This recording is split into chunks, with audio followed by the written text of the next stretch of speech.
మన Chiranjeevi vascular and multi speciality hospital దేశంలోనే best vascular and endovascular facilities and all multi speciality care. నమస్తే, welcome to Suman TV. నేను పద్మిని. ప్రస్తుతంతో పాటు ప్రముఖ ఆధ్యాత్మికవేత్త, జ్యోతిష పండితులు, అమ్మవారి సేవకులు, దత్త గణపతి ఉపాసకులు మురళీధర శర్మ గారు ఉన్నారు. మాట్లాడదాం. మురళీ గారు నమస్కారం అండి. కర్కాటక రాశి వారికి ఈ శని వక్రగతి రీత్యా మరి ఎటువంటి ఫలితాలు ఉంటుంది? ఈ మధ్య కాలంలోనే అష్టమ శని కంప్లీట్ అయ్యింది అని ఊపిరి పీల్చుకున్నటువంటి వేళ మళ్ళీ శని వక్రగతి అనేది వస్తుంది. మరి మళ్ళీ అష్టమ శని ప్రభావం కర్కాటక రాశి మీద ఉంటుందా? అసలు వీళ్ళకి ఎటువంటి ఫలితాలను ఇస్తాడు శని? తప్పకుండా ఉంటుందమ్మా. వీరి యొక్క తండ్రి స్థానానికి సంబంధించి కొంత ఇబ్బందులు ఎదుర్కొనేటువంటి పరిస్థితి ఉంటుంది.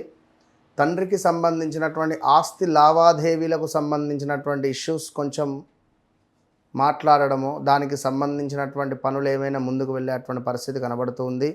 అదేవిధంగా కర్కాటకం వారికి ఉద్యోగానికి సంబంధించి ఉద్యోగ ప్రయత్నాలు చేస్తుండేటువంటి వారు కావచ్చును, ఉద్యోగంలో ప్రమోషన్స్ కోసం కావచ్చును, ఏమైనా టెంపరవరీగా చేసేటువంటి వారికి పర్మనెంట్ ఉద్యోగాలు కావాలి అని అనుకునేటువంటి సందర్భం కావచ్చును. ఇప్పుడు అలాంటి వారికి ఈ యొక్క శని వక్ర దృష్టి వల్ల ఇవి జరిగేటువంటి ఛాన్సెస్ ఉన్నాయి. ఓవరాల్గా మీరు అన్నట్టుగా గత 2022 ఆగస్టు నుండి 23, 24, 25, 26 ఈ రోజు వరకు కూడా చితికిపోయినరు. మామూలుగా లేదు వీరి పరిస్థితి. చాలా అంటే చాలా ఇబ్బందులు ఫేస్ చేసినటువంటి దాఖలాలు ఉన్నవి. అదేవిధంగా ఈ కర్కాటక రాశి వారు హా అక్షరంతో పేర్లు మొదలవుతాయి. హాసిని, లైక్ హరీష్, వీరికి గాల్ బ్లాడర్ రిలేటెడ్ కానీ కిడ్నీల స్టోన్స్ కావచ్చును. అదేవిధంగా ఇంకా స్టమక్ రిలేటెడ్ కొన్ని ఇష్యూస్ ఫేస్ చేయడము, కొన్ని ఆపరేషన్స్ జరగడము, వివాహాలు జరగడము, వివాహాలు జరిగిన తర్వాత కన్సీవ్ అయి కొందరికి మనకు అబార్షన్స్ జరగడం కానీ ఎన్నో ఇబ్బందులను ఫేస్ చేశారు. స్థాన చలనాలు, లైక్ ప్రదేశ మార్పులు, ఎన్నో ఇబ్బందులను ఫేస్ చేసినటువంటి వారు కర్కాటక రాశి వారు. మరి శని వక్ర దృష్టి అనేటువంటిది వీరికి ముఖ్యంగా వీరి తండ్రి ఆరోగ్యంపై కావచ్చును, వీరి వృత్తిపై కావచ్చును ఇంపాక్ట్ మాత్రం చూపిస్తుంది. సో ఈ యొక్క శని వక్ర దృష్టి వారి జన్మ జాతకములో ఒకవేళ శని వారి జన్మజాతకంలో వక్రంగా ఉంటే ఆ ఉండే స్థానాన్ని చూసుకోవాలి.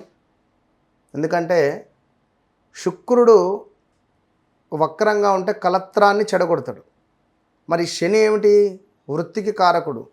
చేసే పనిలో ఒక సాటిస్ఫాక్షన్ అనేటువంటిది ఉండకుండా ఉండే ఛాన్స్ ఉంటుంది. ఆ ఉద్యోగంలో అమ్మ ఏం ఉద్యోగం లేవడం పోవడం అంటే ఒక సంతోషము అనేటువంటిది ఉండకుండా చేసే అటువంటి వారు కర్కాటక రాశి వారు ఎవరైతే ఉన్నారో వారికి ఎక్స్ట్రీమ్ లెవెల్లో మంచి జాబ్ వచ్చే ఛాన్స్ ఉంది ఈ యొక్క అక్టోబర్, నవంబర్లో. మరి ఈలోపు కొంత జాగ్రత్తగా ఉంటే మంచిది. అదేవిధంగా ఈ రాబోయే కొన్ని రోజులలో వెయిట్ పెరిగే ఛాన్స్ ఉంది. వీరు గృహ నిర్మాణ అవకాశాలు ఉన్నాయి. వీరికి ఈగో ఫీలింగ్ కూడా కొంచెము తక్కువ చేసుకుంటే మంచిది. ఎందుకంటే లైక్ ఇప్పుడు ఒక నీటిని మనం ఒక దగ్గర ఉంచితే, లైక్ ఒక డ్రమ్ములో వాటర్ని పోసి పెడితే ఏమవుతుంది? ఖరాబ్ అయిపోతుంది. సో ఆ విధంగా కర్కాటకం అంటే ఒక స్వేచ్ఛగా వీరిని వదిలేయాలి. వీరిని కట్టిపడేయాలి. కర్కాటక లగ్నం కానీ కర్కాటక వీరిని కట్టిపడేయాలి అంటే మాత్రం కుదరదు. వీరిని ఇట్లా వదిలేయాలి స్వేచ్ఛగా. సో వివాహ ప్రయత్నాలు వీళ్ళు చేయొచ్చా అండి? 100కు 200% అనుకూలిస్తాయి. మంచి సంబంధాలు రావటం లాంటివి కూడా గురువు ఉన్నాడు కనుక అనుకూలంగా ఉంటుంది. కానీ అదే చెప్తున్నా, వ్యక్తిగత జాతక రీత్యా దశ అంతర్దశలను చెక్ చేసుకోవాలి. రైట్. సో అన్ని విషయాల్లో మరి కర్కాటక రాశి వారికి మంచి ఫలితాలు ఉండాలి అని అనుకుంటే శని రీత్యా ఎటువంటి పరిహారాలు చేసుకోవాలి మురళి గారు? ఇక్కడ ఈ రాశి ఆ రాశి అనేటువంటిది కాకుండా ద్వాదశ రాశులలో మనకు శనేశ్వరునికి సంబంధించినటువంటి ఒక వక్ర దృష్టి అనేటువంటిది, వక్ర దృష్టి అనగానే కేవలం మనకు వెనక భావము అంటే clockwise, anti clockwise అనేటువంటిదే కాకుండా ఒక బంతి అనేటువంటిది నేల మీద కొడితే అది ఎంత ఫాస్ట్గా కిందికి వెళ్ళి అంతకంటే డబల్గా పైకి వస్తుంది. కనుక శనేశ్వరుడు ఉన్నటువంటి భావం నుండి వెనక భావాన్ని ఏ విధంగానైతే చూస్తున్నాడో అంతే ఫాస్ట్గా దాని ముందు భావాన్ని కూడా చూస్తాడు. సో ఉదాహరణకు ఇప్పుడు ధనస్సు అనుకుంటే ధనస్సు వారికి 4వ భావంలో ఉన్నాడు. 4వ భావం నుండి 3వ భావాన్ని చూస్తూ ఎట్ ద సేమ్ టైం పంచమ భావాన్ని కూడా చూస్తాడు. కనుక ఓవరాల్గా ఒక ధనస్సు ఇది అని కాదు, మకరం కానీ, కుంభం కానీ, మీనం కానీ, మేషం కానీ, ఎవ్రీథింగ్ ఏ రాశి వారైనా కూడా ఖచ్చితంగా శనేశ్వరునికి సంబంధించినటువంటి కుదిరితే మీ స్తోమత మేరకు ఏదైనా ఒక హోమము కానీ, ఎందుకంటే ఇప్పుడు రేపటి కాలంలో మనకు ముందు శనేశ్వరుడు వెళ్ళేటువంటి పీరియడ్ ఏదైతే ఉందో అది ఇంపార్టెంట్. వక్ర దృష్టి అనేది మనకు ఈ యొక్క జూలై 27 నుండి డిసెంబర్ 11 వరకే ఉంటున్నది. ఇందులో చివరి 2 నెలలు చాలా డేంజర్ జోన్లో ఉంటుంది ఖచ్చితంగా.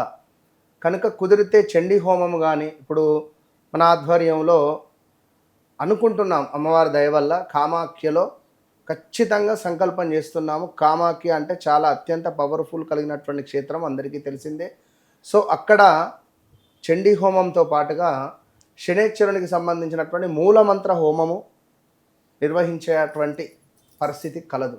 కనుక ఇట్టి సుందరమైనటువంటిది అంటున్న సువర్ణ అవకాశం కాదు ఇది, సుందరమైనటువంటి అవకాశములో అందరూ పాల్గొనేటువంటి విధంగా, ఇప్పుడు మీరు నేను అనేటువంటిది కాకుండా సర్వదర్శనం ఏ విధంగా ఉంటుందో ఆ విధంగా అందరికీ, మధ్యతరగతి వారికి, ఉన్నవారికి, లేని వారికి, అందరికీ ఒకటే బడ్జెట్, అందరూ పెట్టుకునేటువంటి బడ్జెట్. ఒక చిన్న ఫంక్షన్ చేస్తే ఎన్నో వేలు ఖర్చు పెట్టుకుంటున్నారు. అందులో సగం కూడా కాదు మనం చేసేటువంటి బడ్జెట్. కనుక మీ గోత్రనామాల మీద చేసుకోవడానికి మీరు సిద్ధమా అనేది మీరు గుర్తుంచుకోండి. ఎందుకంటే ఎన్ని రోజులు ఇదే విధంగా ఈ యొక్క కర్మలను అనుభవిస్తూ ఉంటారు. ఖచ్చితంగా ఏదో ఒకటి, ఇప్పుడు 1,00,000కు రూపాయి తక్కువైనా కూడా దాన్ని 1,00,000 అన్నారు. కనుక చెప్పలేము, ఒకవేళ మీ యొక్క కర్మ అనేటువంటిది అక్కడ సిద్ధించవచ్చు. ఆ రూపాయే నేను కావచ్చు, ఒకవేళ చెప్పలేం కదా. 1,00,000కు ఆ 1 రూపీ ఏ విధంగానైతే చేరిస్తే బ్యాలెన్స్ అవుతుందో, సో మీ కర్మకు ఒకవేళ కామాఖ్య అమ్మవారి యొక్క అనుగ్రహం తోడైతే రాబోయే రోజులలో విజయం మీదే. కనుక రాలేని వారు ఈ యొక్క రావి చెట్టు కింద దీపారాధన కావచ్చును, నల్ల నువ్వులు దానం కావచ్చును. ఇక్కడ 5 రాశులకు మాత్రం చాలా ఇబ్బంది, డేంజర్ జోన్లో ఉన్నారు. ఆ 5 రాశులలో మొట్టమొదటిది మేషరాశి, రెండవది వచ్చేసి కర్కాటక రాశి, మూడవది వచ్చేసి కన్యా రాశి, నాలుగవది వచ్చేసి ధనస్సు రాశి, ఐదవది వచ్చేసి మనకు కుంభరాశి. రాహుపై శని దృష్టి ఉండడం ద్వారా సడన్ డెత్స్ జరుగుతాయి. So be careful. తప్పకుండా ఈ యొక్క శని వక్ర దృష్టి మంచి యోగాన్ని మీకు కావాలి అని అనుకునేటువంటి వారు కామాఖ్య అమ్మవారి యొక్క అనుగ్రహాన్ని పొందండి. లేదు అని అనుకునేవారు బ్రాహ్మణుని ఇంటికి పిలుచుకొని నల్ల నువ్వులు దానంగా ఇవ్వండి, లేదా ఏదైనా దేవాలయానికైనా వెళ్ళి ఇవ్వండి. రైట్, చాలా చక్కగా వివరించారండి. కృతజ్ఞతలు. నమస్కారం అండి. మహాదేవ.